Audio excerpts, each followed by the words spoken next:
Turma, tudo bem? Vamos lá, vamos dar sequência aos nossos estudos, tá? Hoje falando sobre discursos judiciais. Primeiramente, é necessário falar sobre a numeração de processos, tá? Como que é feita essa numeração, o que significa cada dígito do número único nacional, ok?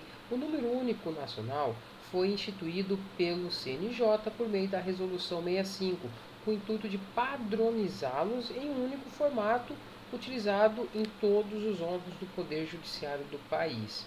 Tá? O número único nacional ele tem a estrutura abaixo aí da tela, tá? Conforme está aí na tela, com 6 campos obrigatórios. O primeiro campo, que é representado pela letra N, tá? Ele identifica o número sequencial do processo, ok? Aonde vai, né, por unidade de origem, devendo ser zerado a cada ano, ou seja, a cada ano inicia-se um novo número, tá? No caso aí, o número é 2125, ok? Já o campo DD, tá? Os dois dígitos DD ali significa o dígito verificador de cada processo. Todo processo tem o seu número e tem o seu número sequencial e o seu dígito verificador, que é o DD. Tá? O campo representado pela letra A aqui, tá? Significa o ano de ajuizamento do processo. No nosso exemplo, 2020. Ok? O próximo campo é representado pela letra J, aqui na tela, né? Aonde quer dizer o órgão ou segmento do Poder Judiciário. No caso aqui é o número 8. Tá? O número 8 representa a Justiça dos Estados e do Distrito Federal e Territórios. No caso, o Mato Grosso se enquadra, tá, nesse número 8 aí, o dígito 8. A sigla TR, tá, significa o tribunal do respectivo segmento do Poder Judiciário. Tá? A sigla TR significa, tá, então, o tribunal do respectivo segmento do Poder Judiciário. No caso do Mato Grosso, é o número 11. Tá? Processos da Justiça dos Estados e do Distrito Federal e Territórios, que essa numeração dos tribunais estaduais vai de 1 a 27. Tá? Então, o Mato Grosso está com o número 11. Sempre que vocês verem isso daqui, 811, quer dizer que é Justiça Estadual e do Mato Grosso. Tá? O último campo, o campo com a letra O, tá? 4 dígitos, é a unidade de origem do processo. 0041 diz respeito a Cuiabá. Tá?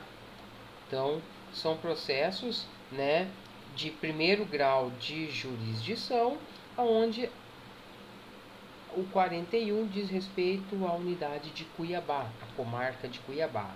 Tá? Feito essas considerações, passamos a falar sobre a procuração judicial.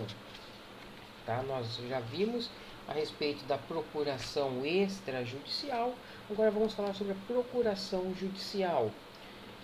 O mandado judicial ele se refere à representação em juízo, ou seja, quando há processo judicial. Tá? Então, o mandado judicial diz respeito à representação em juízo, quando há um processo em trâmite em alguma vara do Poder Judiciário. Para que essa pessoa ela possa agir em juízo, né, é necessário que esteja representado por profissional legalmente habilitado. No caso, o advogado, que está devidamente inscrito nos quadros da OAB. E essa representação ela se faz por meio do que?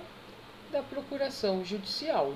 Tá? Então, o mandado, né, judicial diz respeito ao processo, à representação em juízo, né, e significa que serve para que uma pessoa possa agir em juízo né, ela tem que estar representada por um profissional legalmente habilitado. No caso, o advogado, que é aquele que está inscrito nos quadros da OAB. Tá? E essa representação se faz por meio da procuração judicial. Vamos falar agora sobre a estrutura, tá, da procuração. A estrutura, desculpa, né, da procuração judicial é semelhante àquelas que nós já vimos, né, com algumas peculiaridades, ok? O título, né, que tem que vir escrito procuração judicial, tá? Deve ser centralizado, tá?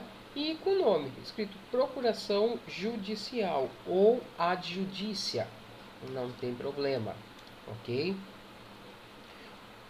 É difícil, mas hoje em dia já não se usa tanto o título instrumento de mandato judicial. Pode encontrar algum advogado mais arcaico aí, mais antigo, que possa querer colocar, tá? Instrumento de mandato judicial. Mas é muito difícil, é muito raro, tá? Apenas procuração judicial ou adjudícia. O espaço regulamentar e as margens é igual ao dos outros, ao dos demais, tá?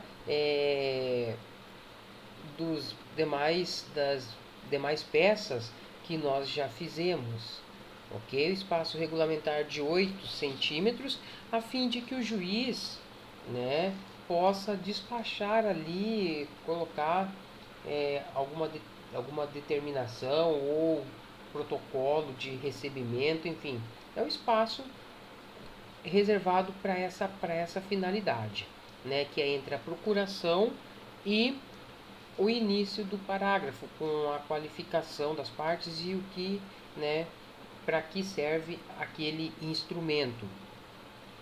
Inicial, né, temos lá em cima lá o espaço de 3 centímetros para a margem superior, 4 para a margem esquerda e 2 para a margem direita e inferior também. Tá? Feito essa qualificação, esses espaçamentos, né, nós temos ali a qualificação do mandante. Prestem atenção. No caso aqui do exemplo da tela é tício, né? Tício, aí vem a qualificação do mandante. Mandante é a pessoa que está sendo processada, ou é a pessoa que processa, ou ainda uma terceira pessoa que eventualmente venha intervir no processo. Enfim, o mandante é a pessoa que procura o advogado para que este, né, para que ele a defenda em juízo, tá? Então, mandante é aquela pessoa que procura o advogado, tá? Para que ele a defenda no processo, em algum processo, tá? Esse é o mandante. A procuração, ela se inicia com a qualificação completa do mandante, onde o texto é sempre em terceira pessoa, tá? Essa qualificação é aquela qualificação que nós já colocamos, que nós já sabemos, né? Que nós já vimos lá atrás, né? Sobre essa qualificação aí, né? O que tem que ter? Tem que ter a RG, CPF, endereço, ou seja, é aquilo que está no artigo 319 do Código de Processo Civil, ok? Onde tem o domicílio dela, RG, CPF, domicílio, profissão, né, estado civil, nacionalidade. É de suma importância que tenha também, com o advento do novo CPC agora de 2015, né, o atual, né, o endereço eletrônico, tá, do mandante. Tem que ter também o endereço eletrônico, tá, conforme o artigo 319, ok, do CPC. Depois, nós vamos para a nomeação e constituição do procurador, com a expressão nomeia e constitui seu bastante procurador, o advogado, né? Então, tem que ter essa frase, porque essa frase nomeia e constitui seu bastante procurador, o advogado, ele faz o elo entre o mandante, né, ou seja, entre o sujeito que outorga poderes e aquele que vai receber, tá? Então, esse é o elo, né, entre o sujeito e o sujeito que outorga, ou seja, entre o mandante e o procurador ou mandatário. Tá? Então tem que ter essa frase para fazer esse elo. Nomeia-tício, a qualificação dele completa, nomeia e constitui seu bastante procurador, o advogado, Dr. Melville. Tá? Ou só Melville. Tá? Doutor, a expressão, né, a utilização do título doutor, né, em sua forma abreviada, ela é opcional, tá? Pode ou não colocar, não tem problema, tá? A qualificação do mandatário tem uma peculiaridade aí, não é igual à do mandante, ok? A qualificação do mandatário, por se tratar de advogado, tá? Com poderes, né, recebidos para postular em juízo, a sua qualificação, como essa qualificação vem para o advogado, a qualificação dele tem que ter apenas, ela se restringe ao nome completo do advogado, o número de inscrição da OAB, tá? E da sessão que ele está, da respectiva sessão, no caso daqui de Cuiabá, OAB MT, tá? E o endereço em que ele vai receber a intimação, ou seja, o endereço do seu escritório. É apenas isso, a qualificação do advogado, ok? A qualificação dele é apenas isso, tá? O nome completo com o número da OAB que ele está inscrito e o seu endereço, ok? No endereço você vai colocar o endereço completo, o endereço do seu escritório.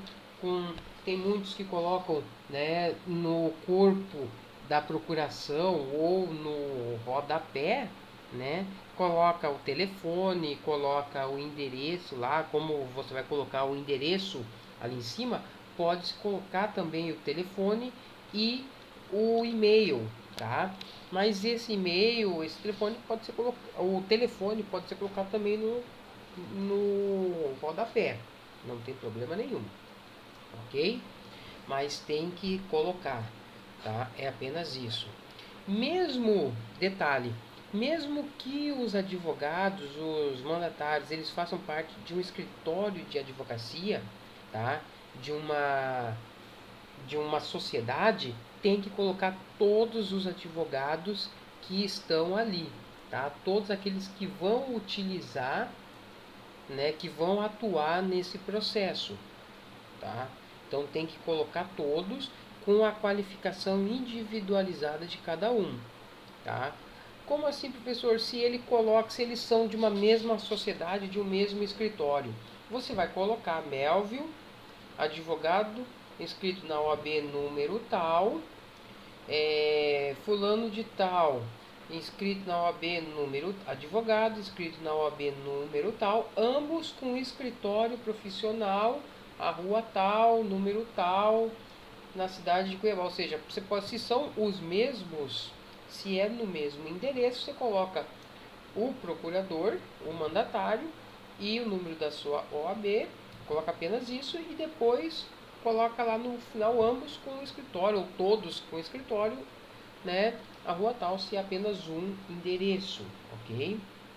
Mas se são endereços distintos, você tem que colocar cada um o seu endereço, tá? E depois você vai colocar a finalidade do ato, tá? Se é finalidade especial ou geral, né? Tício nomeia e constitui seu bastante procurador, o advogado Melville, para o fim de, né, você vai colocar. O mandado judicial ele pode referir-se a um ou mais processos determinados, ou então, né, para o foro geral, tá? Ou seja, pode ser para todos, tá? Então, caso não se refira a apenas a uma ou a outra demanda, e sim a qualquer ato, né, judicial em qualquer juízo, tá, em instância, deve-se outorgar o mandado para o foro em geral, né? No caso, né, você vai colocar lá para o fim especial de propor, né, no caso específico, ação de indenização por danos morais ou ação, né, para propor ação indenizatória, tá, em face de fulano de tal. Você vai colocar para qual que é a finalidade daquele processo ali, tá? Se é uma finalidade especial. Se é uma finalidade se é uma finalidade geral, tá? Você vai colocar apenas, né, para o foro em geral, para qualquer juízo, para defendê-lo, né, para o fim de defendê-lo em qualquer instância ou juízo, né? Ou seja, para o foro em geral, a finalidade geral. Se a finalidade específica, você tem que falar, tá? Qual é essa finalidade, ok? Depois, o próximo passo, né, é conferindo-lhe amplos e irrestritos poderes para praticar todos os atos judiciais ou extrajudiciais que se fizerem necessários ao fiel cumprimento deste instrumento particular de mandado, a expressamente transigir, firmar compromisso, confessar, receber, dar quitação e subestabelecer, inclusive. Aqui você vai, né, fazer a atribuição e extensão dos poderes, com ou sem especificação de poderes, né? Aqui no caso, né, o artigo 105 do CPC fala sobre os rolos de atos, né, que tem que ter uma previsão expressa.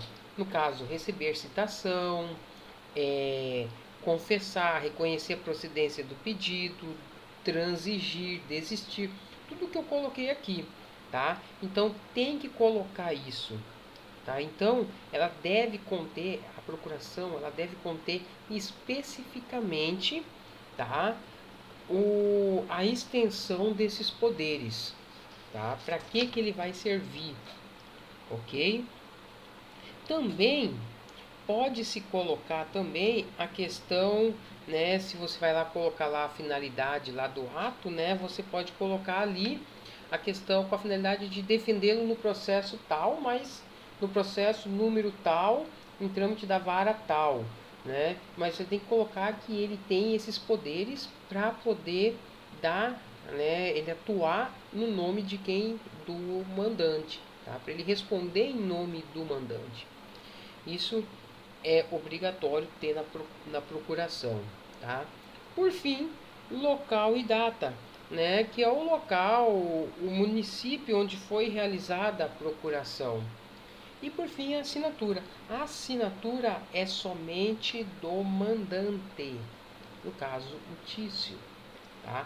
Apenas ele pode assinar a procuração judicial, tá? Onde ele dá esse poder, né, para o advogado atuar em nome dele, né? Então nós temos que ter isso em mente, tá? Geralmente quando se faz uma procuração judicial, nós colocamos esses atos todos aí, né? Nós especificamos tudo que nós podemos fazer.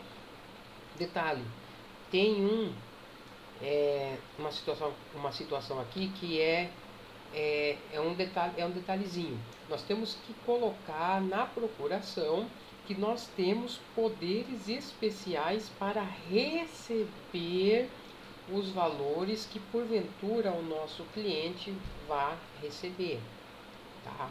Se não tiver essa especificação, nós não poderemos receber os valores que eles vão receber, tá?